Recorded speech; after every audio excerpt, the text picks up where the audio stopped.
Hello and welcome to this week's reflection, which comes from the garden at the rectory. During the spell of good weather we've been having, my family and I have been tackling the garden, and there's a lot to do. After the winter and the vacancy, there's an awful lot of weeding, tidying up, planting of seeds and plants, as well as trying to make the garden our own. And after a hard day's work, it's lovely to be able to sit in the garden and relax, to enjoy the beauty of the flowers, the fruit, the blossom in the trees, and the sound of birdsong. They say that you can feel closer to God in a garden. It is a place of rest and recreation. The reason I'm telling you all this is because much of what happens in the Easter story takes place outside and in particular gardens. On the night before Jesus died, he went out to the Garden of Gethsemane on the Mount of Olives. He went there to pray to God, knowing full well what lay ahead of him in the next day, and begging and pleading with him, "Not my will, but yours be done." It is a poignant moment. At a time when he was dreading what was going to happen the next day.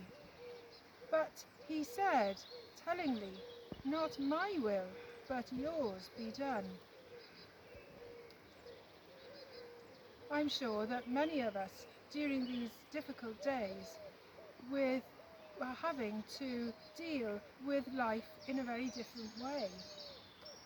We wish that the virus never spread or was so infectious, that we didn't have to spend so much of our time cooped up indoors and stop meeting together in public.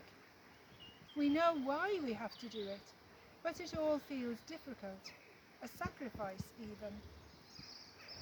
And then, the next day, Jesus is led out beyond the city onto a hill, Golgotha it was called.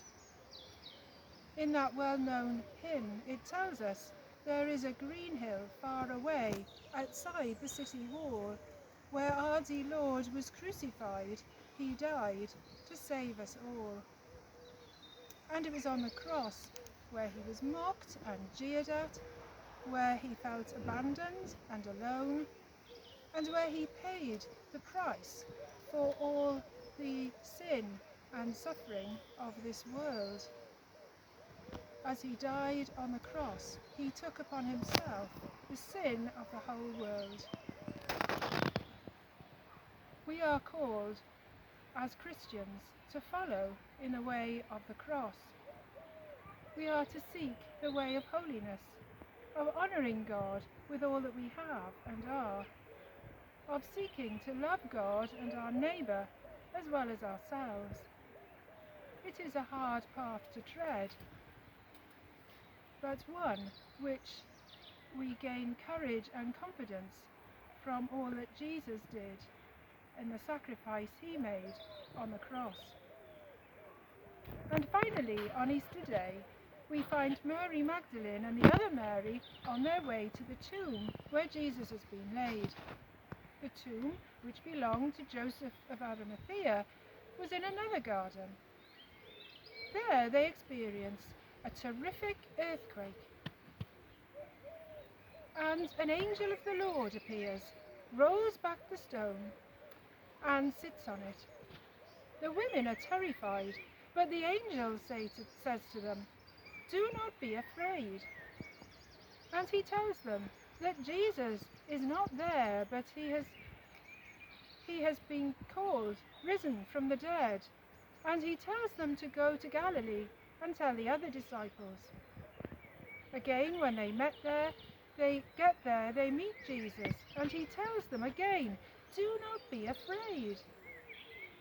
Such things are so amazing and astonishing that they are told twice not to be afraid.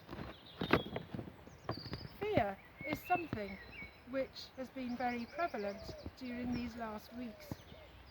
Fear of the disease, fear of what it will mean for ourselves, our families and friends, fear of what it will mean for the economy, for our jobs and livelihoods. But in the Bible we are told perfect love casts out fear.